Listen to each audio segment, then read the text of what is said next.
Welcome back to the Ghost Bunny Podcast. I'm your host, Bridget Marcourt, with a brand new episode for you guys. This week, my guest is Martyn Brewer from Golden State Paranormal. Martyn is originally from New Zealand and moved to Anaheim, California in 2018. He is a corporate executive by day and a passionate paranormal investigator by night. However, the paranormal wasn't always part of his life. For years, Martyn considered himself a 99% skeptic and a 1% believer. It wasn't until the COVID-19 pandemic that his interest in the supernatural began to grow. With time to spare and little on television, he stumbled upon a paranormal show. The compelling evidence captured on the program piqued his curiosity, and true to his nature, Martyn wasn't content to take what he saw at face value, and he set out to uncover the truth for himself. In July 2022, Martyn and his wife Stephanie joined a group investigation led by Nick Groff at the Washoe Club in Virginia City. The evidence and experiences they encountered that night began to shift the scales of belief for Martyn. At the check-in event, they were assigned to the same investigation group as Kenny and Michelle Bardford. As the evening unfolded, an instant connection was made. By the end of the weekend, the four of them were exchanging messages and discussing future investigations. They believed their meeting was serendipity. In March 2023, the four of them returned to the Washoe Club for a private investigation, and Golden State Paranormal was born. Since then, the team has returned to the Washoe Club 10 times and has explored several other notable locations, including the Mackey Mansion, Territorial Enterprise Building, Donovan Mill, the Queen Mary, the Kellogg and Mag houses at the Heritage Museum of Orange County, and in January of 2025, they co-hosted a public investigation of the houses with Adam Berry. Martyn's passion has also taken him to other iconic paranormal hotspots, including the Los Angeles Police Museum, Bobby Mackey's, Rolling Hills Asylum, and Waverly Hills Sanatorium. And you know I'm going to ask him all about those. His experiences since 2022 have changed Martyn to a 99% believer, and his dedication to uncovering the truth behind the paranormal has turned a passing interest into a lifelong pursuit, blending his natural skepticism with a desire to explore and further understand the unexplained and what happens to us after we die. Martyn, thank you so much for doing the show today. All right. Thank you, Bridget, for having me. This is amazing. It is amazing. I wanted to start with a little bit about how we met and kind of go into it from there. So, when I very first started this podcast, Ghost Bunny Part, my first episode that I recorded, and it may have been the first one that I posted. No, it was the second one that I posted. Yeah. Because I wanted to start with the Playboy Mansion ghost. But it was the first one that I recorded, and I went to the Kellogg House and I recorded with Darcy. And when I was there getting ready, she was like, do you want to set up equipment and stuff like that? Because I have a friend who we do investigations here and stuff, and he might be able to come over and just set up a few things or anything. I was like, I would love that. That's amazing. I would never turn down that opportunity. And so she just called you, and literally 5 minutes later, you were there and you set up the dead bell and you set up a couple of other things too. And I was the flashlight. And I was obsessed with the dead bell, and we were getting so much interaction with the dead bell during the entire podcast. It was crazy. As soon as you put it out, it was going off. Yeah. And same with the flashlight as well. We're having amazing interactions with the flashlight. So it was incredible. As you say, throughout the whole podcast, yeah, it was going off at times. And I've opened that dead bell up and had a look inside and how it works. There is no way that dead bell should be going off unless something electromagnetic is right in front of it. Yeah. So it's an incredible piece of equipment. I mean, because we even stood next to it and waved our hands around it and stuff, and that didn't make it go off. So something has to change in the electromagnetic field to make that go off. So something has to be close. And then, I mean, so there's two ways it could happen though, right? It could be an electromagnetic field, or it could be a spirit actually hitting the button, right? Oh, absolutely. And I've actually captured evidence of an interaction between the dead bell and an EVP, which is incredible. So this was at Bobby Mackey's. And so this was June last year in Bobby Mackey's, and they were starting to strip Bobby Mackey's because they were tearing it down. Well, they had brought Carl's bathtub, and Carl used to be the caretaker of Bobby Mackey's. And if you haven't seen what happened to Carl, there's some videos online, particularly around the exorcism that they did. But they brought the bath where legend is that this entity that was possessing him tried to hold him under the water in the bathtub, and he managed to get out at kind of the last minute. So they had brought this down. We put the dead bell in the bathtub. And during one of the EVPs, I hit record on the DR60. And for some reason, I paused for about a good 5 seconds before I even asked a question. And then I asked, hey, is anyone here with me? Just kind of general questions. When you play it back, there's a response. Before I even asked my first question, it says, oh, so let me take a step back. I hit record, about 5 seconds went past, the bell rang in the bathtub. So I went, hey, that's weird. Asked my first question, kept on going, a couple more questions. When I played it back, before I even asked my first question, when the bell rang, the EVP says, ring the bell, and then the bell rings. It is an incredible experience. I was like, Wow. so usually, you ask a question on digital recorder, you wait for your question, you wait to hear what the answer is. On this one, I was like, hang on, there's a response before I even asked the question. And it's a direct correlation between the bell going off and the EVP. I mean, that is absolute evidence right there. It was crazy. Wow. Do you have that on like a YouTube or something? I do, yeah. It's on YouTube, absolutely. So you can see it exactly there, me recording, and when I play it back, you can hear absolutely clear. It says, ring the bell, and then the bell goes off. So Well, it's incredible. that is incredible. I was gonna start this episode with the Kellogg House, but now that we're Oh, talking about Bob Mackey's, no, no, no, it's fine. Tell me how you got this invite, who you went with, how this all went down. Tell me everything. so I was actually going to Columbus, Ohio for work. And like I usually do when I travel for work, I take equipment with me. And prior to going, I always Google haunted places close to wherever I'm going.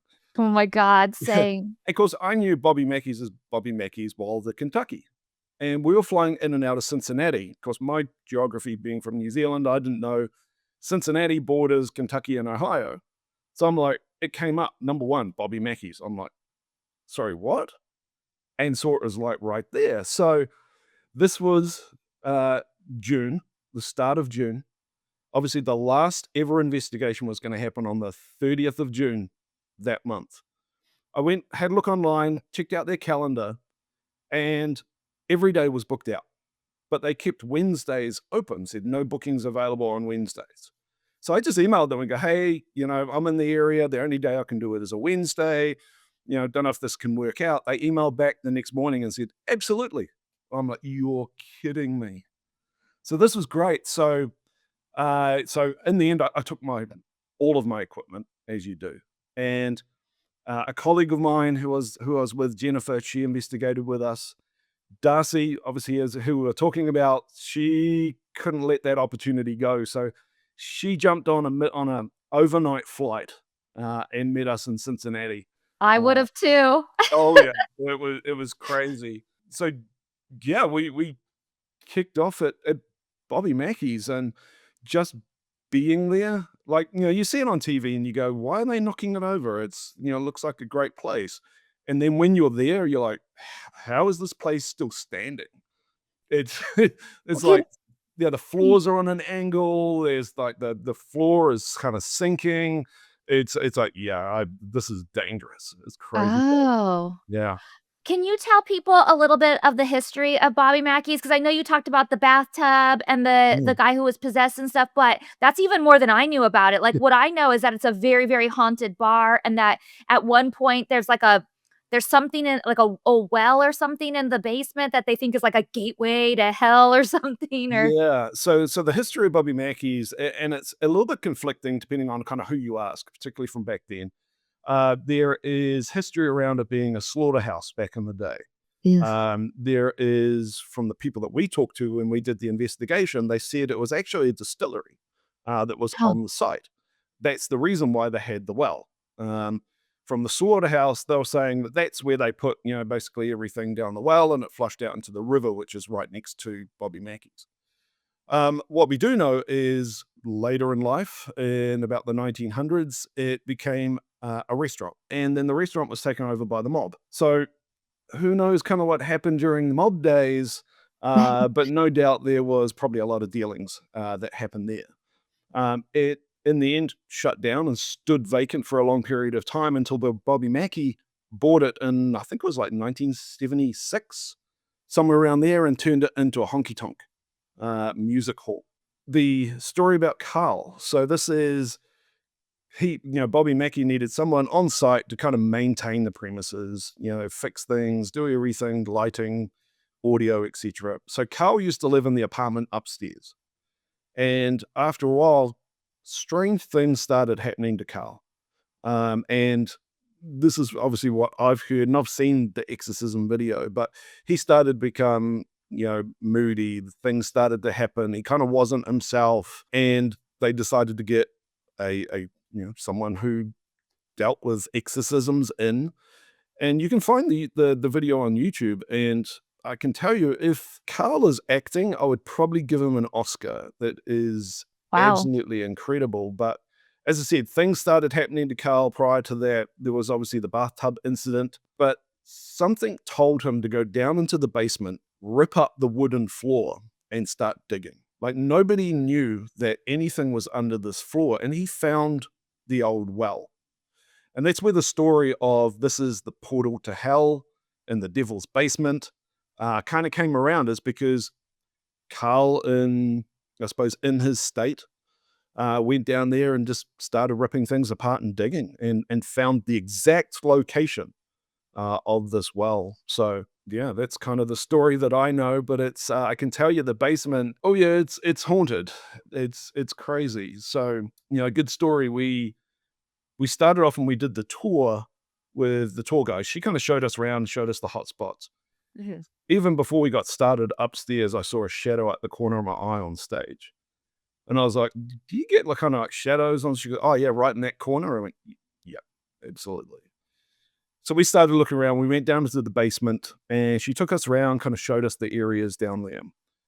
And I said, okay, great. I'm going to go back to the car. I'm going to grab a couple cameras because I just wanted to put static cameras in the basement, film in there while we're upstairs. You never know what you're going to capture. So I grabbed our cameras. I came back down, and you enter through a small door, and right down the other end of the basement is a large door where, a vehicle could drive through.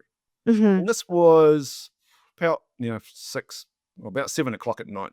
So there's still a little bit of kind of light coming through at dusk. I opened the door, took about 2 steps in, I looked up, and a full shadow figure walked from the left side of the door to the right side of the door. Full-bodied, clear as day. And I'm standing there going, oh my God. And then in my head, I'm going, I'm holding 2 cameras and I haven't even turned them on yet. It's like, Always. damn it. Always. So yeah, that kind of kicked off an incredible night.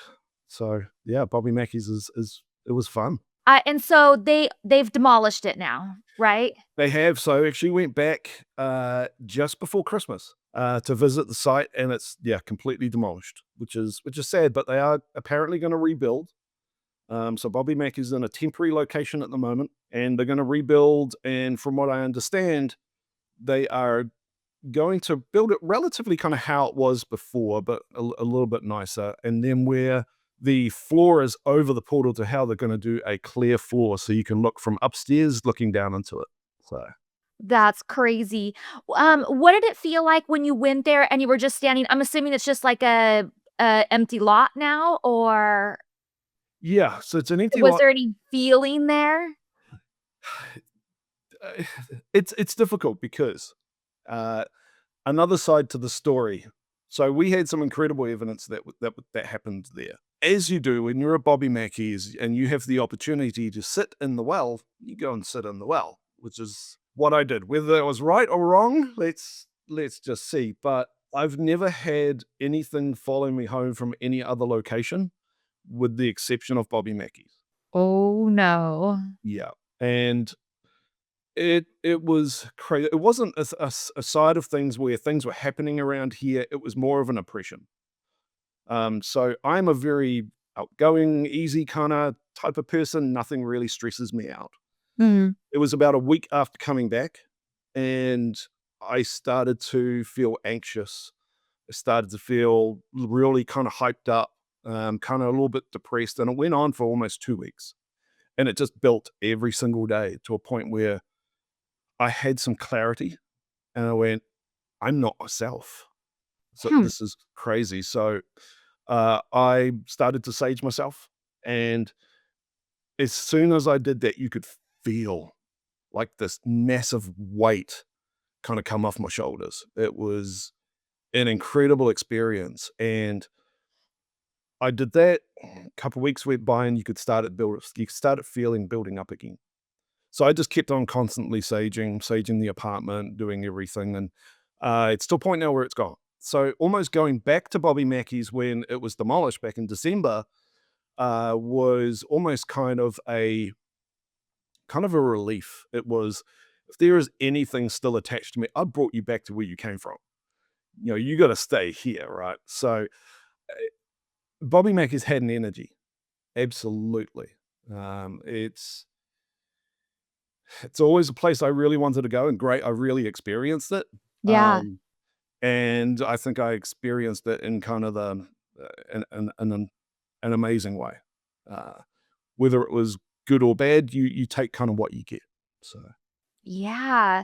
I mean, it is one of, or I should say, was one of like the number one spots, like haunted locations. Like that's a known oh, spot. it was on my bucket list, and not knowing where Bobby Mackey's was, even though I was traveling to Columbus, I knew it was going to be knocked over in the end of or the last tours at the end of June, and I thought I'm never ever going to get to investigate it. And then by a series of events, and I always say if it's going to be, it's going to be, Yeah. and something I think wanted me to go there and have these experiences. There's always something that kind of makes it happen. Yeah. I'm so curious what's going to happen now if they rebuild over the same site. Like, will that same energy still be there? Will it still be haunted? Will it be worse? Will it go away? Like, I'm so curious. Being one of the last groups to investigate it, I hope I'm one of the first groups to investigate the new location.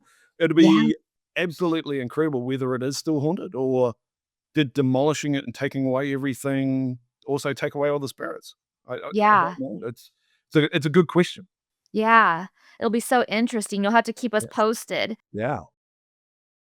I'm the first to admit I'm not always the healthiest eater. I mean, I do try and incorporate healthy meals into my lifestyle because I think it's important, and it was a big goal for me this year to start being a little bit healthier with my food choices, and one way I'm doing that is with Green Chef. I think most of you guys probably know that I'm not into fad diets or dieting at all, really, but I am into eating a little bit healthier and cleaner foods. And with Green Chef, they make it easy with recipes that are curated for a variety of lifestyles and dietary needs. And one of the things I love about Green Chef is it comes with pre-made sauces and pre-proportioned ingredients. So there's less prep and less mess. Everybody's got to love that, right? One of the things I dislike about dieting is that they're not sustainable. You might be able to maintain that habit for a little while, but the real key is to create better eating habits that last. And Green Chef makes it easy with dietitian-developed recipe options featuring fresh, organic produce and quality whole foods delivered to your door each week. So join me and try and eat a little bit healthier this year.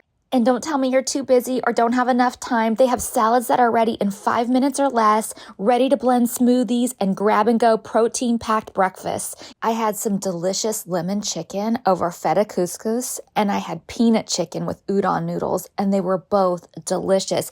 And Nick loves them because he can take his portion to work with them super quick and easy. Thrive all year with clean, easy meals from Green Chef. Go to greenchef.com/ghostbunnyfree and use code ghostbunnyfree to get started with free salads for 2 months plus 50% off your first box. That's greenchef.com/ghostbunnyfree and use code ghostbunnyfree to get started with free salads for 2 months plus 50% off your first box.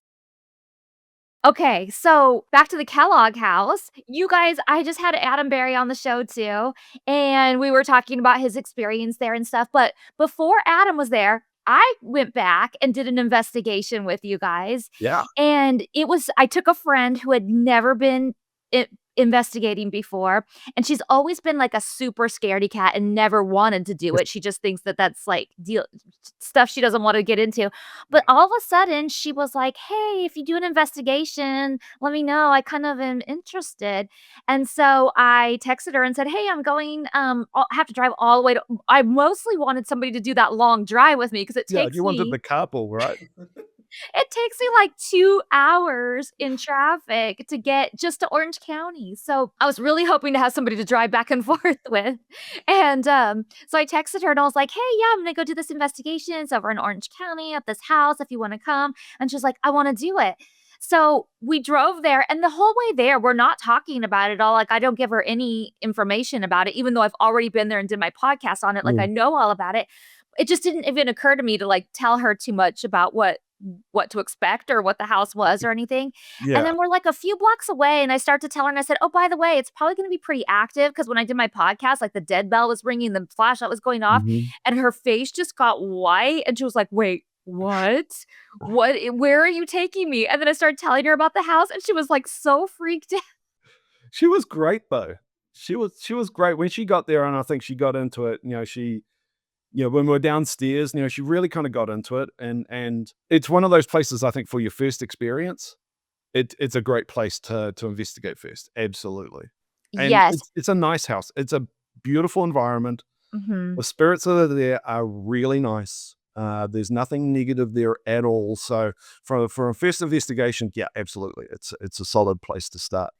Yeah, and then she saw, the stick figure show up on the SLS, and that was enough for her. She put her hoodie on, sat down on the Yeah. couch, and said, "I'm ready to go whenever you are." I think the crazy part though was with her phone, if you remember. So she was taking photos and then went to look back through the photo library, and all of her photos were gone off her phone. Yes, you guys, for the listeners, everything was gone from her phone. Every Everything. single photo of her whole entire Yeah, thing was gone, not just from the house, and she was, like, freaking out because she has little kids and was yeah. she's like, "Where are all my pictures?" She turned the phone off back on again, and they still weren't there. I And then about know. 5 minutes later, she went back in, and they were all there again.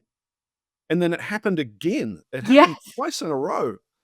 And I was like, "Give it a minute because this stuff does happen with equipment in the house." So yeah, that was a trip. I've Yeah. never experienced that before.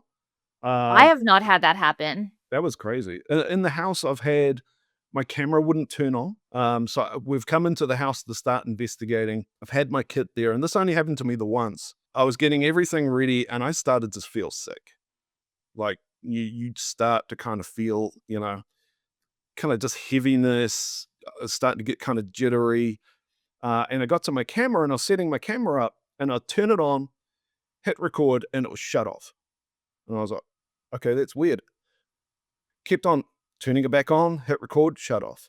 Hit record, shut off. And I was like, this is weird. This has never happened before. Mhm. And in the end, I actually felt so sick. I went, I got to step out. We hadn't even started yet. So I went outside and just said, look, hey, Helen, if I didn't introduce myself, and Helen's the lady of the house, Helen Kellogg. You know me. I'm not here to be disrespectful in any way. You know me. I've been here before. So I just started talking to her outside and started to feel a lot better. Went back inside. Camera still wouldn't work, which was incredible. Once I got it home, I hadn't changed anything on it. Worked fine. So I had to use different cameras, and we managed to record that night. But yeah, the house, it's either really super active, or yeah, you got to kind of work for it and kind Mhm. of get things going. I remember when I did my podcast too, and we were there for kind of a while because, like I said, it was our first one that we were doing, and I was working with a whole crew, and it kind of takes a while to set up. And then we recorded the whole podcast, and then we did like a tour and stuff. But after we recorded the podcast, I wasn't feeling so great. Like No. I needed to step out for a minute, and I went outside to my car and I got a little drink of water and not took, but ate a little granola bar, and then came back in and I was feeling a little bit better. But I started feeling like kind of nauseous and a little bit, like, shaky, like I really needed to eat or something. Yeah, it can happen. So it's amazing kind of what experiences you do have in that house. As I say, nothing is negative. Yeah, It's most likely that they have so much energy they kind of don't know how to control it. And yeah. it does kind of influence you a bit as well. But I remember you. I think we just started off, and you were sitting on the floor, if you remember that one, and you felt like a little something brush past your hair. Yeah, And then we did, EVP, and we asked, did you? I think you asked. I think it was. Did you just touch my face? And the little girl's voice that said, yeah. yeah. And then I think the next EVP, Darcy asked, do you think Bridget is pretty? And we heard the girl respond, Bridget is pretty. which was crazy. That was an Aw. awesome EVP. It was great. So it's an amazing house. I love it there. For sure. And you recorded that investigation too, didn't you? I did, yeah. Is that on YouTube? It's not. So I need to actually piece it together and edit it, but I can give you the footage if you want it. Yeah, totally. I think So, people would love to see that. yeah, absolutely. So, Adam goes to the house, you guys do an investigation, he said he had a great time and Mhm. that he really liked the house, but he got to do something I didn't get to do. He got to go into the Mag house. Oh, yeah. So the Mag house is awesome. So I've investigated the Mag now, geez, it's probably at least 5 or 6 times. And for that night, so obviously it was a group investigation. Adam was with Benny in the house. We had Kenny and Michelle, who was also with Golden State Paranormal. But they were in Northern California, so they came down specifically for this. They were in the carriage house. Darcy was outside near the blacksmiths, and Stephanie, my wife, we were in the Mag house running that. And we got some incredible evidence through the Mag. You've got to come back and investigate it. I So, do. yeah, it's a beautiful place. And actually, Kenny, Michelle, Stephanie, and I investigated it the night before Adam's event. And we did Estes method in there, and whew, that was interesting. Oh, Yeah, you got good evidence in there? very good evidence, and actually evidence linking a particular spirit to the Kellogg House. Oh, Yeah, so I don't know if you want me to tell this big story. So sure. sure. So the Kellogg House, we know Helen is in the house. We also know Hiram, who is her husband, is in the house, mainly in the office area, is where kind of key is. We also know that there are 2 kids in the house, a girl and a boy. We don't know where they came from at all. They're not any of the Kellogg's because the Kellogg's grew up into older age. So we're not too sure kind of where they came from. When Kenny, Michelle, Steffi and I investigated the house last year, we investigated the ground floor and yeah, we had some really good evidence in that area. And then we went upstairs and we were in the bedroom area and we had some equipment in the schoolroom. And the schoolroom's got a couple school desks and it's also got the stairs to the attic as well that are there. And this is where, I suppose this is probably one of my most profound experiences. So as you said in my bio, I used to be a 99% skeptic, and 1% I'll leave it open. Now it's almost flipped completely the other way. It's great capturing evidence with equipment. But as I say to people, one of the best pieces of equipment that you have is yourself, and it's up to you depending on kind of how you use it. So anyway, I'm in the bedroom. We got equipment, the bell and flashlight and REM pod in the schoolroom. And I'm positioned in an area where I cannot see the stairs in there at all. And you can see me, and this is on YouTube, so you can see me. I start asking questions and I start to kneel down and you can kind of see me just kind of go blank. But I'm still asking questions. And this is the most craziest part is I'm standing spiritually now in the schoolroom, looking at a little girl sitting on the stairs. And I'm talking to this little girl. And I say, you can come forward, you can ring the bell, and the bell rings. And I'm like, this is insane. You can see me, I'm trying to process it while I'm in the schoolroom. And I talked to her and I didn't realize Kenny had gone around to the other door and put a piece of equipment in there. And they said, oh, you should ask the little girl this. I said, don't worry about it. She's run out and ran into the bedroom. And then you can kind of see me come back and I'm like, what am I talking about? Like, this is really weird. And I'm trying to process, did this actually just really happen? Am I going insane? Or, I'm like trying to brush it off a little bit. So I wasn't really kind of explaining to them what was going on. Michelle says to Kenny, go sit at one of the desks in the schoolroom. And she said, Martin, you go sit in one of the desks as well. So we started doing EVP and we started asking, some funny questions. Do we look silly sitting at the desks and everything else? At that time, I'm still processing in my head, did this actually happen or not? I'm like, this is, it sounds, like I'm going crazy. Surely this couldn't have happened. I've never experienced this before. So anyway, we're doing EVP and I'm like, okay, did I see you sitting on the stairs? And then if I saw you sitting on the stairs, what color dress did you have on? And then cut it off. Anyway, so we go to play it back. And just before I play it back, I said to everyone, okay, if for some reason she answers, I said the dress was blue. So we play it back. The first couple questions, nothing. Did I see you sitting on the stairs? A little girl's voice. Yes, clear as day. And you can see my face on camera. I'm like, uh-oh. No, no, no, no, no, no, no. What color dress did you have on? Blue. Oh And my Michelle God. yells out, she said blue. And I'm just like, oh my Lord. I'm like, that just validated what happened. I'm like, okay, this is really weird. So anyway, one of the museum staff were there and he said, can you say what color blue it was? I said, it was light blue.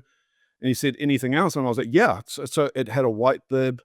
I was explaining the dress and her completely. She was about this tall, blonde hair, but it's curly at the end. I was explaining everything. He went into the kids' room that we hadn't even been in yet, pulled the dress off the wall, and you can hear me off camera swear because I'm like, that's the dress. Wow. I'm like, okay. So then we did Estes method in the kids' room. We were getting evidence around the incident that happened with Hiram in the kitchen. That's another story. But the girl was coming through and she was, I was like, I was trying to kind of validate again, going, okay, trying to get evidence to kind of validate. And she said stairs, and I was like, yeah, saw you on the stairs. She's like, school. I said, yeah, saw you in the schoolroom. I'm trying to get her to say, did I see you, and also what color it was. And at the end, what color dress did you have? Blue. And we're like, right, that's it. We're out of here. It's like, that's, it's absolute kind of evidence there. So anyway, fast forward to we're in the mag. The day before Adamberry event, we do Estes method again. And there was a couple of things kind of coming through, and Stephanie said, ask her if we spoken to her before. And we're in the mag, there's two large rooms on the ground floor. We've got Michelle set up doing Estes right by the windows. I'm in the other room towards the back of the room. So there is a lot of distance between us. So we make sure from an evidence point of view, there's no kind of influence between the two. And I said, have we spoken to you before? She goes, I remember. I'm like, oh, here we go. And then we got upstairs, schoolroom, and we started getting the same responses that we got in the Estes method that we were doing in the Kellogg House. And we're like, okay, this is the girl.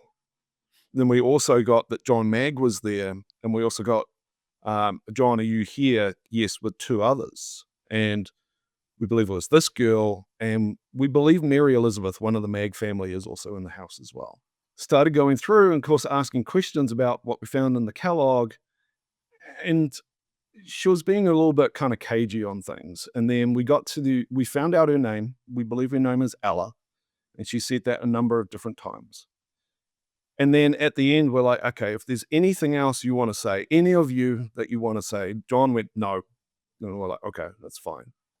And we're like, we're going to go now. So if there's anything else you want to tell us, she goes, it's blue, referring to the dress. And we're like, oh, far out. This is, it's definitely crazy. So we need to go back and investigate more and kind of see, who she is. And we're hoping to go back this month and investigate on a specific day, which I believe is her birthday, and see whether that kind of prompts any evidence that kind of comes through, any activity. So you said they pulled a dress and it looked exactly like the dress that you saw. Where did that dress come from? They don't know. So the museum gets donated a lot of, items, and it came in one of those donations. Whether she just likes that dress because it's hanging up, that she kind of wears the dress around the house, we don't know. So we don't. Or she might have come with the dress. Potentially. Yeah, it's one of those things where, a lot of objects are, carries that energy as well, right? So there's a lot more work that we need to do into it to kind of, get down into exactly what's going on. Yeah, well, and I just want to tell the listeners too, if you guys want to check out the Kellogg House or the Mag House, they're both at the Heritage Museum of Orange County, and they do ghost tours and they do regular tours, and the whole museum area is like really cool to go and see. So check it out. Oh, you guys had Amy Brody there too. Yeah, so she came with Haunted OC, and she did her talk about kind of her experiences, about her history, Yeah. and obviously her new book as well, which is her cookbook. So Yeah. So yeah, fun. there was a great event having Amy there as part of Haunted OC. Yeah.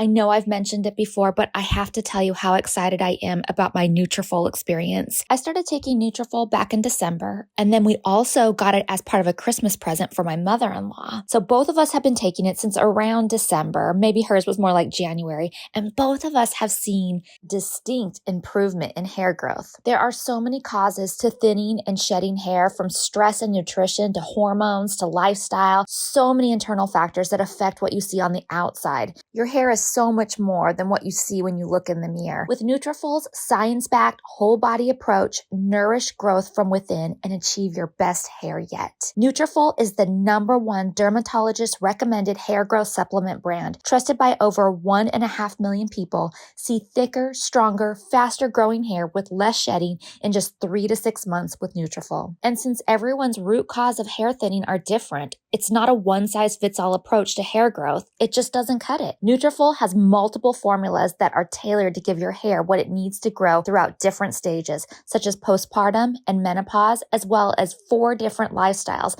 such as plant-based diets. So why not get started on your hair growth routine? It's simple. You just purchase online, no prescription required, automated deliveries and free shipping keep you on track. Plus, with a Nutrafol subscription, you can save up to 20%. And you'll have access to free naturopathic doctor consults, and a Headspace meditation membership is included. Sounds like a deal to me. Start your hair growth journey with Nutrafol. For a limited time, Nutrafol is offering our listeners $10 off your first month subscription and free shipping when you go to Nutrafol.com and enter the promo code GHOSTBUNNY. Find out why over 4,500 healthcare professionals and stylists recommend Nutrafol for healthier hair. Nutrafol.com, that's spelled Nutrafol.com,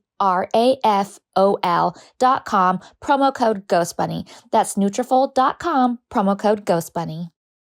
Okay, so you got started in all of this stuff from doing your very first investigation at the Washoe in Virginia City. So let's go over to Virginia City. How did that Oof. come about? Like, you weren't really a believer in this. So what made you decide to do a ghost hunt? So really it was COVID, right? So there was nothing on TV apart from, we got to a point where I started watching ghost shows. And as I say, I was in 99%, I was like, no, whatever.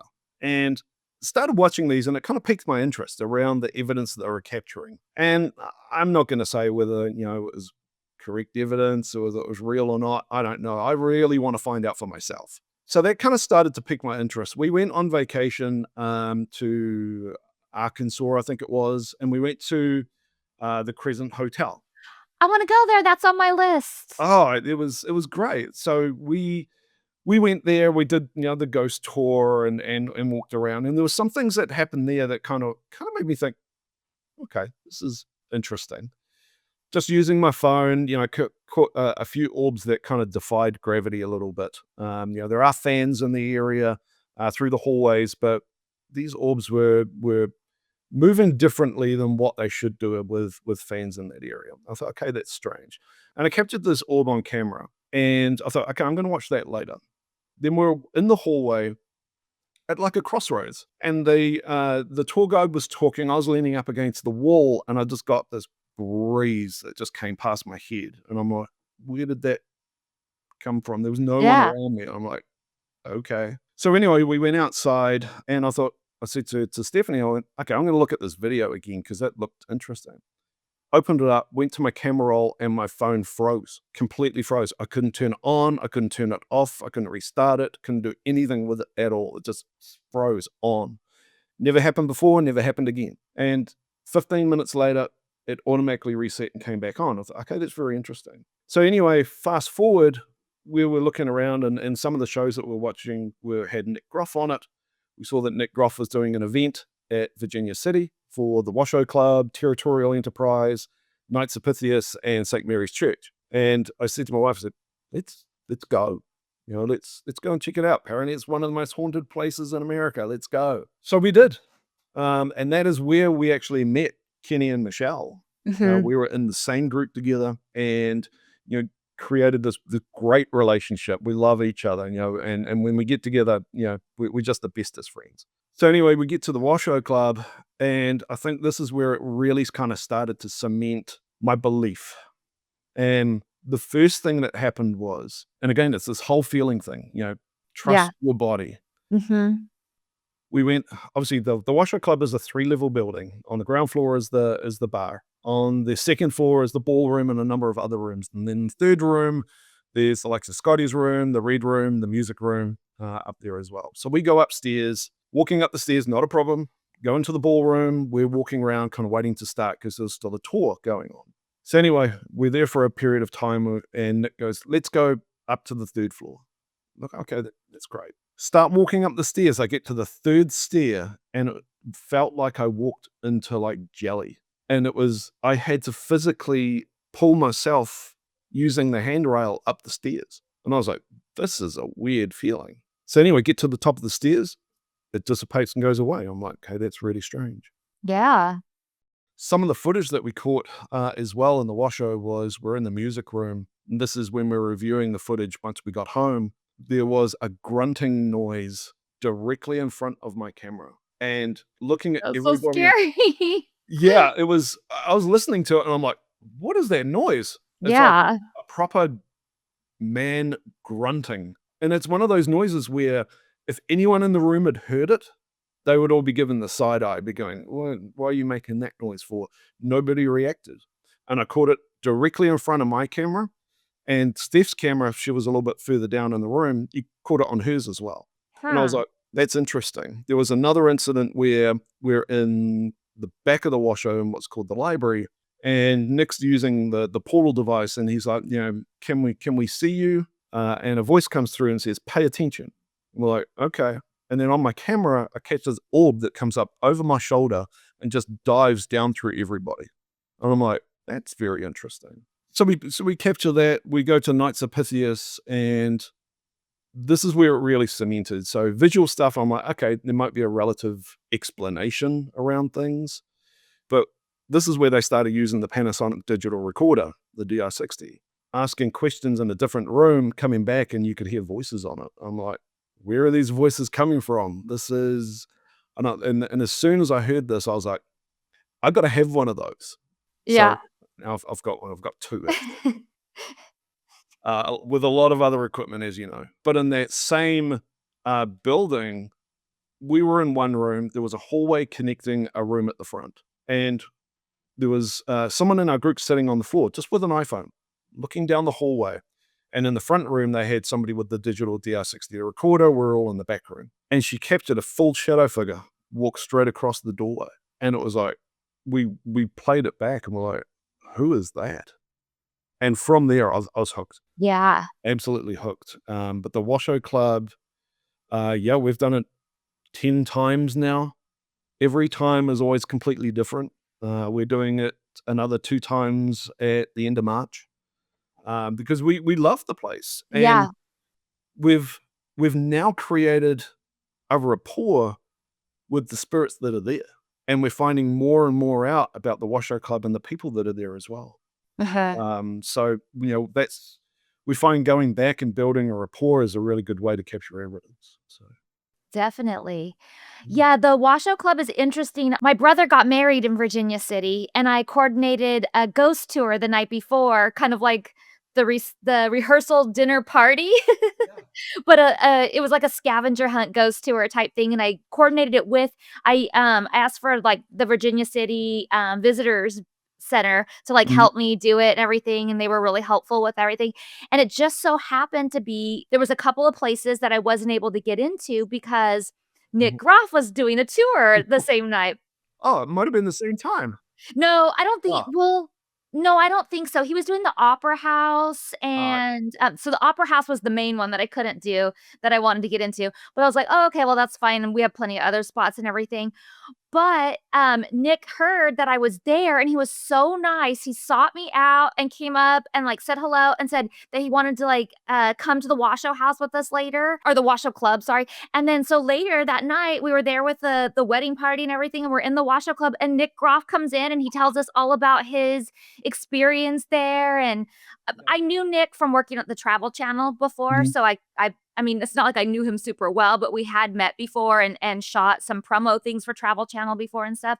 So it wasn't like I just totally didn't know who he was, but it wasn't like we knew each other, we were friends or anything like that. So it was really, really sweet of him to come in there and like talk to everybody and take photos with everyone and like talk about his experience and everything in there. Yeah, he seems like a very genuine kind of guy. Yeah. Yeah, Yeah, we loved definitely. meeting him. We got that feeling off him. So this is another good story, and for everyone who knows this story, and it is a pretty private story, I have permission to tell this story. Mhm. So downstairs in the bar, one of the bar staff is called Louise, Mhm. and Louise's husband passed away just over 2 years ago. And absolute love of her life. They were the epitome of soulmates. And we, at this point in time, this was July 2022. And we didn't really, even though we were been to obviously the Washoe Club a number of times, we didn't really kind of know Louise that well at the time. So anyway, we're investigating upstairs in the Washoe, and we're on the second level in the library area. Right next to the library area is a long hallway. And at the end of the hallway, there's a couple stairs with an air compressor there that overlooks the crypt. So that kind of gives you a general idea of where it is. So anyway, we're investigating. At that stage, there is Michelle, Kenny, myself, Stephanie, and Zach. So Zach used to be a tour guide of the Washoe Club, and is part of our team as well. So we're investigating it. We've been a couple hours into it, and we go, okay, let's go investigate what was the old library area. So we walk in. Something tells me, go and put the REM pod on the stairs in the hallway. And mind you, the REM pod has never, ever, in the 10 times that we've been in the Washoe Club, ever gone off. I place the REM pod down on the stairs. I take 2 steps away from it. The REM pod goes off. And I'm like, whoa, what's going on here? And it stops. I said, okay, if someone's here with me, can you touch it again? And it goes off again. I'm like, oh, okay. So everyone's sitting up in the library. I get the digital recorder out. I start recording, asking, who is it? Asking kind of general questions. Play it back, nothing. So anyway, by this stage, everyone's like, are you talking to someone? I'm like, the REM pod's going off. They're like, REM pod's going off? I'm like, yeah. So anyway, there was nothing on the recording. And they're like, you sure you're talking to someone? I said, well, if someone's here, can you touch the REM pod again? REM pod goes off. And we're like, okay. So we ask Zach. We're like, hey, Zach, has anything ever happened in this area before? That maybe it's this person? He goes, oh, yeah. So on one of my tours, somebody was down the other end of the hallway and took a photo looking back towards the stairs and captured the face of Louise's husband right here. And we're like, what? He goes, yeah. His face kind of appeared like in this area here. And we're like, okay. Well, like, do we know his name? He goes, oh, yeah, his name's Steve. We're like, Steve, is this you? The REM pod starts going off. We're like, oh, okay. So we set up the flashlight as well, because, sometimes the flashlight is easier to use. So we're like, okay, Steve, if you're here, can you turn the flashlight on? Boom, flashlight comes right on. We're like, oh, okay. So then we're standing there for a minute going, well, what do we ask? Like, usually we talk to spirits who, from 1800 something, have no idea who they are. We'll just capture whatever evidence. This is someone potentially we could verify exactly what is going on. So in the end, we decide, well, hey, do you want to pass on a message? Because we potentially have the ability to do that. It's not up to us to share it. As I said, we didn't really kind of know Louise at that time. But we might be able to capture it. And if she's willing, might want to listen to it. Flashlight straight on. We're like, okay. So we use EVP. And I said, I'm going to count down from 3. As soon as you've finished, let us know. So anyway, click record. Couple seconds go by, flashlight comes on. And I'm like, I'll hold it a little bit longer. Flashlight turns off. And then the REM pod goes. I'm like, okay, so you're obviously finished. Turn it off, play it back. It is incredible. He says, in normal voice, I love you. And then obviously with the flashlight coming on, he was like, yeah, I'm finished. Thinking we didn't hear it or didn't know, he then yells it, I love you. And then the REM pod went off. So I said, got hey, chills. Steve. So I said, hey, Steve, if you said I love you, can you turn the flashlight on? Bright as day, the flashlight comes on. We're like, whoa. So then we start asking questions, around, did you show yourself in the photo hoping it would get back to Louise? Flashlight straight on. Like, okay. So we kept on asking these questions, and we were getting direct answers. It was just insane. And in the moment, we were so emotional as well. Mm-hmm. So anyway, we finish up that session, and we leave, and we come back in October. So a few months later, nobody had mentioned anything to anybody. And Zach had turned up to the Washoe early into the bar area. I walk in, Zach comes over and goes, Louise asked if we talked to Steve the last time we were here. And I was like, did you say something? He goes, nope. I'm like, how did she know? Yeah. Like, okay. So I went over to Louise and said, yeah, we did. Do you want to see the video? And she's like, yeah. So I had the video with me. So we took her to another room, sat her down, and played her the video of Steve passing this message. As soon as it got to that point, she goes, said, I love you. And we're like, how did you hear that? She goes, because that's his voice. And we're like, oh, okay. So anyway, we finished that, and it was extremely emotional. Mm-hmm. And then I asked her, look, there's no guarantee, but if he's still there, do you want to pass the message back to him? So she wrote out a message. I didn't read it. I put it in my pocket. And I asked questions only specific to Steve, just certain kind of questions that only he would know, that are not generic kind of questions. And I put them in my phone, and the answers in my phone. And that night we went back up there. First got there, nothing. We're like, okay, that's fine. Investigated other parts of the Washoe. Towards the end of the night, we came back. Steve was there again. And we're like, okay. So passed the message back to him, and then started asking these specific questions, and nailed every single one of them. And the rest of the team didn't know the questions, and they didn't know the answers. Yeah. So then I showed them on my phone, check out the questions and answers. And they're like, wow. So then the That's next morning, we met up with Louise again and showed her the video from that night. And again, it was an emotional night. And then since we've been there since, he's no longer there. So we think that, or I think, that the love was so strong that even in the afterlife, he wanted to get a message through to say, I'm okay. And I still love you. uh-huh. And, everything will be okay. And then at a stage in the future, we'll be back together again. That this is possible. Right? Yeah. So yeah, it was one of the most profound experiences I think the whole team has ever had. Primarily because the evidence we captured could be validated with somebody who knew the person. Yeah. So that was an amazing experience. Mm-hmm. Absolutely amazing. Definitely. Will you tell the story too about the steps again, the back steps, somebody Yeah. coming in? Yeah. So the back steps. So this was a point where four of the team, so myself, Stephanie, Michelle, and our friend Kerry were upstairs in Scotty's room. And Zach and Kenny had gone down to the crypt area on the ground floor. It was level 1, we're on level 3. So with the Washoe Club, there are back stairs that come from the bar area up the back and enters into the library area in between our 2 floors. And Zach and Kenny had gone down. It was about 10 minutes that they had been gone. And we're sitting there, we're doing EVP work, so we're relatively quiet. And we hear about 10 footsteps on wood outside on the wooden stairwell. We could hear the steps step up into the washer and the door creak open. And we captured it on camera. I had a camera in the poker room, which is right next door to the door on the entry there.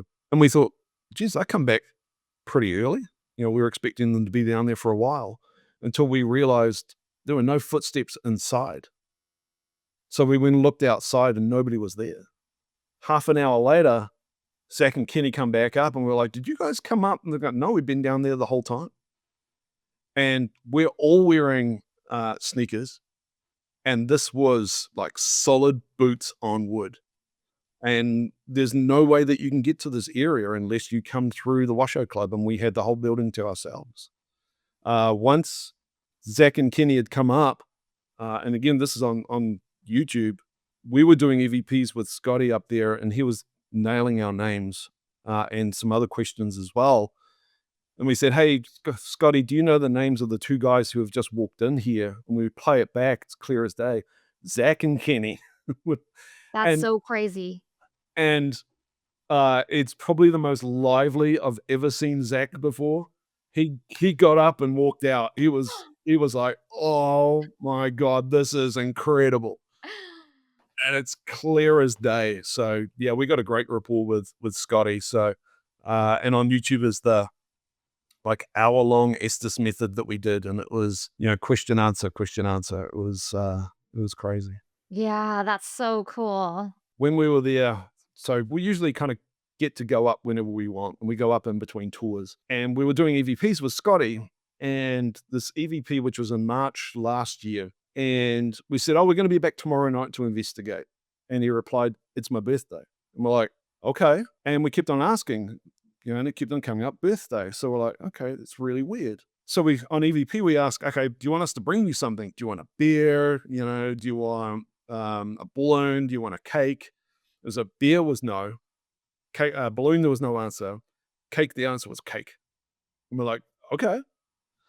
So anyway, we get to the next night. We start investigating. We go up into Scotty's room. We found a cupcake, which was very difficult to find in Virginia. And Louise had actually given us a candle to use as well. So we thought, okay, let's see whether he's there. And he wasn't there, which was unusual. So we usually, when we're up there, we get responses from him. We know he's there, everything else. He wasn't there. We're like, this is really weird. So anyway, we sung happy birthday. We lit the candle, sung happy birthday, did all of that stuff. So did our bit. And then we had some other spirits come through that we've never ever talked to before, which was, again, a different story. We come back the next day and do some EVPs, and Scotty's back. And we're like, what happened? So we were like, we were here last night for your birthday. Where were you?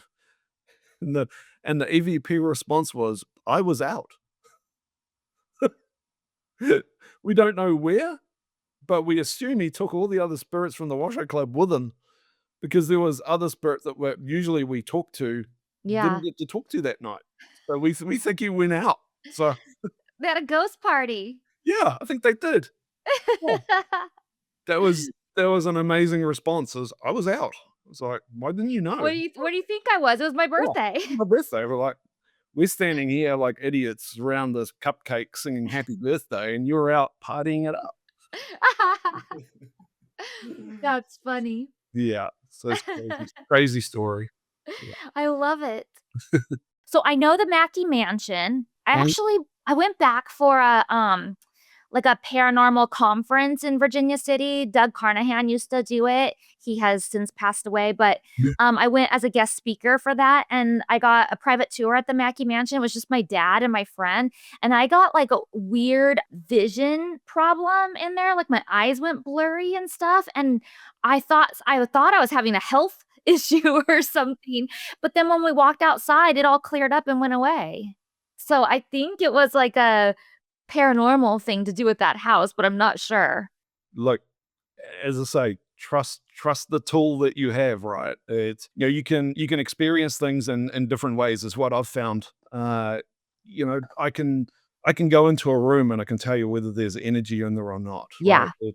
It's weird kind of having those experiences and listening to your body around certain things. Mm-hmm. Now I've got a real kind of tell if I walk into a room, the left-hand side of my head, I'll start getting instant headache straight away. And as soon as I walk out, it goes. Yeah, listen to your body, and no doubt it was probably a paranormal experience. Yeah. But I don't know the Territorial Enterprise building. Where's that one? It's in Virginia City on the main street. So the Yes. Territorial Enterprise building used to be the Territorial newspaper. And this is where a person called Samuel Clemens, Yes. went to work at the Territorial Enterprise, and it's the location where he changed his name to Mark Twain. Okay. So the Territorial building, which is still there, has still a lot of the printing presses downstairs. You can go and investigate, and we did. So we managed Okay. to get in there. We knew that there was an office across the road, and that is most likely where Mark Twain worked. And we did some EVPs while we were down there. One, and I wish it was clearer, but we started off doing EVP and said, "Hey, can you tell us your name?" And when we played it back, both Michelle and I looked at each other straight away and said, "Did that just say Mark Twain?" Oh my gosh. And we're like, "Oh," we played it back a few times and we're like, "Oh, you can hear the Twain, but the mark isn't as clear, but you can hear the Twain in it." And we're like, "Ooh, okay." And we asked, did Mark Twain work? Because his desk is still there. It's in the basement. And we said, "Did Mark Twain work here or did he work across the road?" And perfect response said, "Across the road." And we're like, okay. But, there's not just him there. There's a lot of other kind of spirits there as well. There was one where on the back wall, I assume written in printer's ink, there's a lot of names and dates that are written on the wall. And it's obviously the employees that used to work there, obviously wrote their name on it and what year it was. So we asked, "Hey, is anyone here that's got their name written on the wall?" And the first name at the top of the wall was Ben Jones. And when we played the EVP back, it goes, "Ben Jones." And we're like, okay. We said, "Can you tell us what year you wrote your name on the wall?" Stop it. I'm not joking. And it goes, 1900. Written next to Ben Jones's name on the wall, 1900. Oh, Wow. wow. This is some great evidence. Yeah. And there was also a mummy in the basement, as well, of a girl you would have seen on a number of different ghost shows. Wait, I Uh, don't know about the mummy. I've been there like 5 times. Yeah, so the owners who bought the building, they hadn't been down there for a number of years after they bought it, and they started kind of cleaning everything up, lifted a sheet up, and there in a glass case is a mummy of a young girl. How old? We're not too sure. Yeah. But the people that let us in the building said, "Try and find out as much as you can about her." Because they were already going through the process or starting the process of finding out where she came from. We knew that she was Native American, just the way that it was dressed in a kind of a ceremonial basket, and try and find out as much as possible because they want to return her properly back to where she came from. So we did EVPs. We got some incredible evidence kind of come through. We know she was from California. Know she was from Northern California. That she died of, we believe, a sickness. And there was a couple other, can't remember the exact EVPs, but a lot of kind of other evidence that came through as well. And then just after we were there, they locked the entire building down because they started to go through that process to hand her back. And now she is back with the tribe that Oh, she good. came from, which is great. And Yeah. it's kind of, we're I'm still waiting for some information to come back to see whether the evidence that we captured matches kind of what they've found as well through DNA processing. Yeah. So it would be very interesting. But that's a great story of kind of helping out to kind of get someone back to where they're supposed to be and kind of have peace. Yeah, definitely. I mean, Virginia City is so incredible. So, for the listeners, if you haven't been, like, it's a really incredible place, and literally the whole town is haunted. Like, there's nowhere that doesn't have a story. Oh, as soon as you come up the hill to Virginia City, you can feel the vibe. Yeah, Mhm. absolutely. And everywhere. Seriously, everywhere is haunted in that place. And it's really cute, and there's lots of places to stay, and lots of places to eat, and lots of fun Mhm. bars, and they have a nightlife, and they embrace the ghost hunting. So if you're looking for a place to go ghost hunting that's not gonna get mad at you, or, that are willing to talk about it, like, they totally are. Oh, absolutely. And there's a lot of places you can hire out there to investigate. And obviously the Washoe is one of those. And it's a Yeah, beautiful place. Yeah, and the we love Mackey it. Mansion. I've always wanted to do the schoolhouse. Oh, same. So I reached out to them and they went, no. They're not into it. They're the No. only place, and because I just got done saying how the whole place is welcoming except the schoolhouse. Yeah, I'm hoping. I've heard rumors that they may be starting to kind of open it. So I kind of have to work my connections to see whether we can get in there. But yeah, Yeah. as soon as you drive past it, you're like, I want to get in there. Mhm. So I've tried, but haven't been able to get in yet. You know another spot that I just feel is haunted just from the parking lot, I've never been inside, but if you go down the hill, and I forget what the street is, Mhm. but there's a building and it's like an art center now, but it used to be the Yes, mining hospital. yes, That yes, place looks haunted. absolutely, and I 100% believe it is. Mm. So that's another one where I've contacted them and say, hey, can we get in and investigate? And again, they're kind of opening up to it. There is some times throughout the year where you can actually go spend the night there Yeah. and just sleep there, but not really kind of investigate. So hopefully, as our kind of name goes through Virginia City and people kind of know us a little bit more, then we can kind of open a few more doors. So I know people have definitely investigated it, so I know they're not closed to it, but they just might be limited who they, like, let in till they get to know people and I stuff. think so. Absolutely. Yeah. Okay, so then this is where Golden State Paranormal was formed, but there's kind of like the Southern California and then the Northern California one, Yeah, right? correct. Yeah. So Kenny and Michelle are in Marysville, in Northern California, and we're here in Anaheim, California. So, it's great when we get together and we investigate, but we also investigate separately as well. Yeah. We can't always kind of travel and get to investigate with each other. So we've got other people who kind of join us as well. Darcy is really great friend, investigates extremely well. You've Yes. been with us as also. We've had some of our other friends come with us to the Kellogg House as well and investigate. So we kind of investigate wherever we can and whenever we can. So Yes. yeah. Well, I'm from Northern California, so I'm gonna have to meet up with your other half and do an investigation over there somewhere. Oh, absolutely. Yeah, they'll be willing to take you around. Yeah. Absolutely. Okay, I have to get to some other things before we run out of time. I need to know about your experience on the Queen Mary. Yeah, so Queen Mary. So actually we met this couple. So I'll tell you a story. We met this couple on the Queen Mary who are now our best friends. And Corey and Christy. And we met them in the bar, and I had my Melmeter with me. And we were talking, and he was like, "Oh, apparently this place is haunted." A guy, I don't believe in it whatsoever. And we're like, "Oh, no, it's okay." And we said, "Oh, what's that? Satellite phone?" I said, "No, it's a device for hunting ghosts." And he's like, "Oh, I'm so sorry." So anyway, we're talking, and we that was kind of in the afternoon. We had drinks, then we had dinner with them, and then they're like, "What are you guys doing?" So, we're going ghost hunting, and they're like, "Can we come with you?" We're like, "I thought you said this was all, And we said, "Yeah, absolutely, come with us." So we were outside the pool area.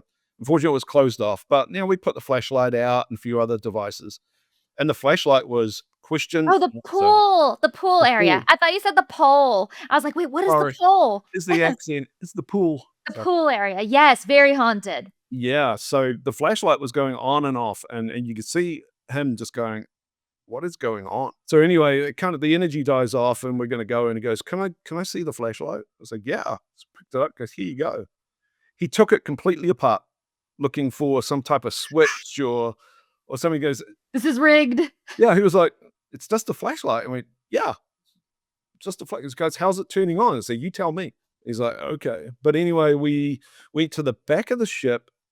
There's some internal stairs, and I take my SLS camera with me. And And his wife is on the first landing just down the stairs, and she's standing there going, "Oh, I feel kind of weird." And I'm like, "Okay." I said, put your arms out and kind of get into the moment." Just as a stick figure appeared on the SLS camera, right next to him, oh my didn't god. say anything, and she goes, "Oh, it feels like something's next to me." And I was Mm. like, "Yeah, there is." And I said, "Put your hand out." I said, "Can you touch her hand?" And you can see it grab her hand. And then straight after, she's like, "That feels like someone's touching my hand." Like Wow. we hadn't told her anything. It was like, so that was incredible. I kneel down. I'm kind of asking questions at the top of the stairs, and I'm asking questions. And Corey and Stephanie, they're using the SLS camera, so they're back against the wall. And I just start to feel kind of headache and sick. And I'm like, oh, I'm not feeling too well. Just as they said, there's a stick figure standing on top of you. And I'm like, I can feel that. Yeah, it was crazy. So we had some great SLS, some work on there. We went back again another time and did the paranormal tour. Mm-hmm. They took us into room B340, which is the famous haunted room on the ship. Yeah. And when the tour finished, the tour guide said, "Do you want to go back in the room?" We're like, yeah. Uh-huh. So we went back in for about half an hour, and energy was pretty low. We weren't getting kind of too many responses until we started asking questions about the tours. So we did EVP and we said, "Do you like the tours coming through here?" And I said, "Do you want the tours to stop?" And when I played it back, it goes, "Do you like the tours coming through here?" It goes, "Yes, I do." And I was like, "Do you want the tours to stop?" And he goes, "No, thanks." So it was Wow.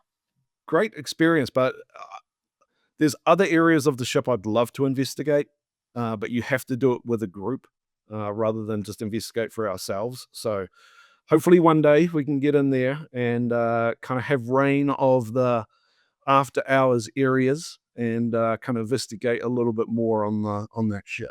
Yeah, for sure. Yeah. I've gotten to do full reign on the ship before by myself. I Oh, mean, so when I jealous. say by myself, my mom was with me and a lady who was head of housekeeping that had a key to every door on the ship. But other than that, there was a security guard roaming around, but it was like 2 days before they opened the ship to the public after COVID.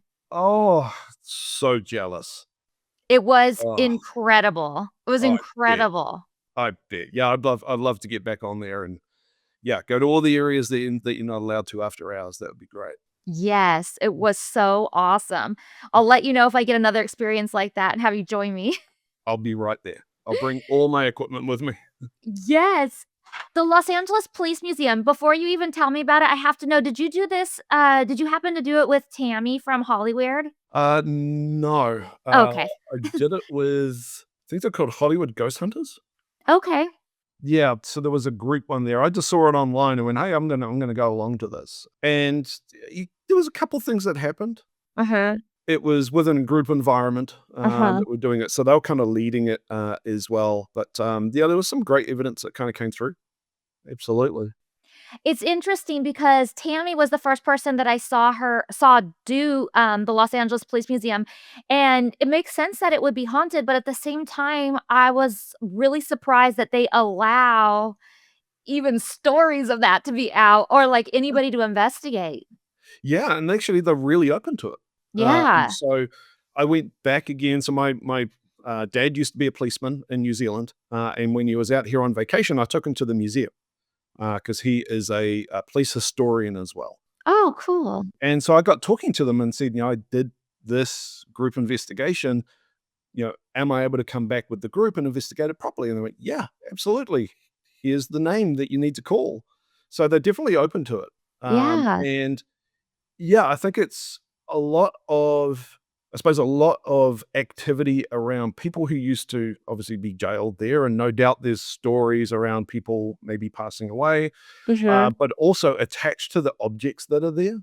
They've got Yeah. all the equipment from the, was it the Hollywood shootout back in the Oh, 80s? wow. So they have what the guys were wearing, they have their Mhm. weapons, they have all these things.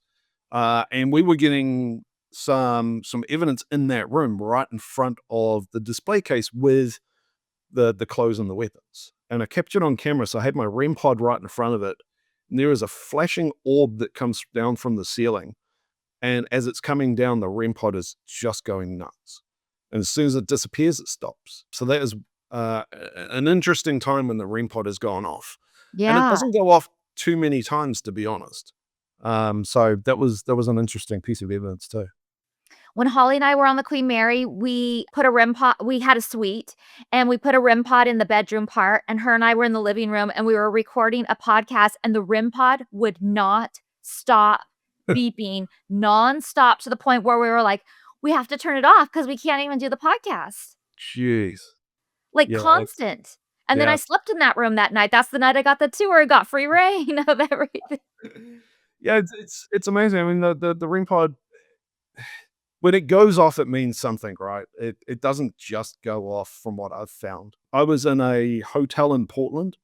Again, I was on a work trip, so of course, haunted hotels, Yep. and I stayed in this place. It was McMenamin's in Edgefield, and it's an old poorhouse Okay. from back in the day, and supposedly haunted and everything else. So as I do, I took my equipment with me, got to my room, started setting everything up, and I set the flashlight up on the couch, and I put a REM pod on the table, and I was setting up my camera. I hadn't even turned it on yet, and the flashlight came on. I went, okay, could be something, could be, maybe it's rolled over and turned on, because obviously with the flashlight, it's a twist flashlight. Okay. You turn it so it's just on, and then you back it off until it just turns off again, and they can manipulate it. So I was setting my camera up and said, okay, if someone's here with me, can you turn the flashlight off and go and touch the red light sitting on the table? So anyway, the flashlight turns off. I'm like, okay. And I said, yeah, if someone's here, can you touch the red light on the table? And then the REM pod starts going nuts. I'm like, oh, this room is haunted. Wow. So there's probably a good 2 hours of equipment use and EVPs and everything else in this room. And I left the equipment on in the room while I was sleeping, and I didn't get too much sleep, to be honest. So everything was going off all the time. That's funny. Yeah, that was like Yeah. our Queen Mary thing. Like, we literally had to turn it off. I need to know about Waverly Hills, because that is like number one on my bucket list right now. Yeah. My bucket list changes all the time. Every time somebody tells me about a new spot, I'm like, oh, that's my new spot. That's my new spot. But Waverly Hills has stayed up there. Waverly Hills was always on my bucket list. It's one of those places which, as soon as you see it, you know what it is. Yeah. And Stephanie and I were on vacation over Christmas, and we were going through Kentucky, and we're in Louisville. And I was like, Waverly Hills is there. So I kept on checking online to see if anything was going. And last minute, it popped up, there's a group investigation at Waverly Hills on the 28th of December. And I said, Stephanie, we got to go. We're like right here. That night, we had actually left Louisville and we went down to Bowling Green. So in the end, we drove 2.5 hours back just to investigate. Yeah. And then drove back again after the investigation. But it was a group investigation. You got 6 hours to investigate. And there's a group of people, there's about 40, 45 people that are there. But, we're talking Waverly Hills. This is 187,000 square feet. This is a massive building. And the majority of the time, we were by ourselves. So it was basically a private investigation for us, investigating this place. Now, I was a little bit hesitant kind of going into it, just because my Bobby Mackey experience and thinking maybe this is, a scary environment, but actually it wasn't. It's a very peaceful place. Oh. It just looks intimidating because of the size of it and what it looks like today. But we got nothing but positive kind of vibes from it. It was interesting. We set up a couple in a couple different locations. And we were starting to get, the bell going off, the flashlight turning on, and a couple other things going. As soon as someone from one of the groups kind of came up and looked through the door, completely dead. As soon as someone started looking, it would stop. So that was quite interesting. Yeah. On 2 photos that I took on my iPhone, I always do live photos. So you can play back the video, but you can also play audio. Captured 2 EVPs on those photos. Wow. Yeah, but I think they were residual. So the first 2 words kind of don't make sense. It sounds like do former, which doesn't sound right, but it goes, do former didn't do it. And the didn't do it is very clear. And then the second one and that one sounds like a very British woman, very posh. The next one said, yes, doctor, I'll get you a new shirt. Very weird. So, well, there was a nurse that died there, right? That's one of the main ghost stories there. So I feel like that makes sense for her to possibly say that. Possibly, yeah. And this was in the area that was open to the elements. So, where they would wheel them all out into the sun, hoping that obviously the sun was gonna cure them. The next part was when we were just about leaving. So we went down to the body chute. And bear in mind, it was raining outside. So there was quite a few kind of drips that were happening. And there was a family that was standing there, husband and wife and a teenage son. And they were just standing there in the silence. So we came along and we just stood there with them. And after about 30 seconds, I said, is anyone down the end of the body chute? And they're like, we're not too sure. And the son goes, do you hear that as well? And I said, the full-on conversation at the end of the body chute. He goes, yeah. So we yell out, put the flashlight down there. Nobody is down there. I'm like, okay, that's really weird. So we go lights out again. About 10 seconds into it, two men start talking again. And like, and the son goes, do you hear that? I said, yep, can hear it again. And then you can hear a woman's voice chime in. But it was not loud enough for you to understand exactly what they were talking, but you could hear the conversation going on. And that went on for minutes. Yeah. But we didn't have time to investigate the body chute anymore because we actually had to leave and head back. But it's a location where, we want to go back with the group and investigate it properly. But just being there at Waverly Hills, bucket list. Yeah, for sure. Oh, yeah. I want to do that. Did you see the crawler? No, didn't. I'd be so creeped out by that, but I secretly want to see it. Yeah, we met a group of other guys who, they got followed by the crawler last time they were there. Oh, I don't want to get followed. I just want to see it go Yeah. crawling by. Yeah, so they got followed down the hallway. So Yikes. yeah. All right. One more place, Rolling Hills. Rolling Hills was a trip. Again, it was a work trip. So it's amazing the places I go when I'm working. But it was just a historical tour of Rolling Hills. And I had been there once before, but hadn't been in, and always wanted to go back in. So when I went back, they were doing a historical flashlight tour. So lights out, she would show you around the building, tell you all the historical stuff. Again, just a place of love, nothing negative in there at all. Even though it used to be an asylum, I didn't really kind of feel anything that was negative in there. But I mean, it started when I was outside. So I turned up early. I was waiting outside and they had external lights on. Not a problem. She comes out, checks us in. We're waiting for some other people as the outdoor lights just start flickering on and off. And we're all looking at it going, that's strange. Bearing in mind, it's not the first time it's happened to me as well.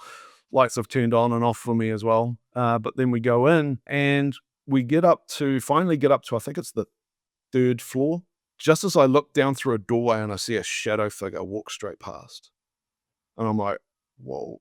And I don't want to be that person on this tour going, oh, there's a shadow figure. And then she goes, yeah, this is called the Hallway of Shadows. And I'm like, okay. I'm like, all right. So anyway, she brings us down the end of the hallway and we're looking back towards that same doorway. Just as you see a leg kind of come up from it and then disappear again. And everyone's like, did you see that? We're like, yeah, we saw that. And so I'd showed her a few pieces of equipment that I had. So we get to the last room and we did some EVPs in that room. She's like, my friend's going to do some EVP recordings because he's got a better recorder than I have. I'm like, okay. So anyway, we do some EVP recordings and it comes back a little bit muffled, so you can't really kind of make it out. There was a good yes response to one of the questions. But then she goes, I give you some time to go and wander by yourself. So I'm like, I'm off. Yeah. So I run off to this room by myself. As soon as I put the REM pod down, or the Mel meter that I had, the Mel REM's going off like crazy. I'm like, can you stop that? And it stops. I'm like, okay, somebody's here. Place the flashlight down. And for a good 20 minutes, just having this interaction with somebody in this room. And it was interesting. I found out it wasn't a staff member, it was actually a patient. And this was the nutrition room. So it was the staff nutrition room where patients used to come up here and obviously, get guidance in terms of what they should be eating and everything else. I found out she's there because she just likes that room. It was a room that she enjoyed going to. But by the time I finished, the entire tour group was in the room with me watching, which was a little bit intimidating. And then when we left, they were like, that was incredible. That was incredible. Thank you so much. I'm like, "Well, okay, I hope that was good." That's cool. But a very active place. Yeah. Absolutely. And another one that I want to go back and just spend some time. Mhm. Unfortunately, it's a place where you have to have at least 2 people. They don't let you in there by yourself. Okay. So I couldn't do it when I was traveling, but yeah, I'd love to go back. For sure. Definitely. Yeah. Well, Martyn, this has been fascinating. Thank you so much for coming on and sharing your stories with me. Tell everybody listening how they can, whatever you want to promote, follow you on social media or book a tour with you or Kellogg House, Heritage Museum, whatever you want. Absolutely. So follow us. When we put evidence out when we obviously capture it. You can follow us on YouTube, Instagram, Facebook, TikTok. All of your socials you can see there. Absolutely. Check out the Heritage Museum of Orange County. That is where the Kellogg House and the Mag House is. If you want to investigate that, you can. Please contact them. If you want us to come along and help you with the investigation, we're more than willing to do it. We'll bring our equipment and have a good time as well. And also Haunted OC, do the historical tours and ghost tours with a number of different places, including the Heritage Museum of Orange County and the Kellogg House and Santa Ana, downtown Santa Ana. And that is Darcy Staniforth, who does those particular tours. She's an incredible tour guide. So if you want to do that, don't miss it. She is awesome. And they do other locations as well, including Fullerton, Black Star Canyon, San Juan Capistrano. So follow all of those. But if you want to see us, just go to the socials. Awesome. I hope you guys enjoyed this episode of the Ghost Bunny podcast. Thank you so much for joining me today on my spooky adventures, and I look forward to sharing a new ghost story with you each week. Please subscribe to our podcast so you're always the first to know when a new episode is out, and follow us on social media at Ghost Bunny Podcast on Instagram and at Ghost Bunny Podcast on YouTube. Bye, guys. Bye.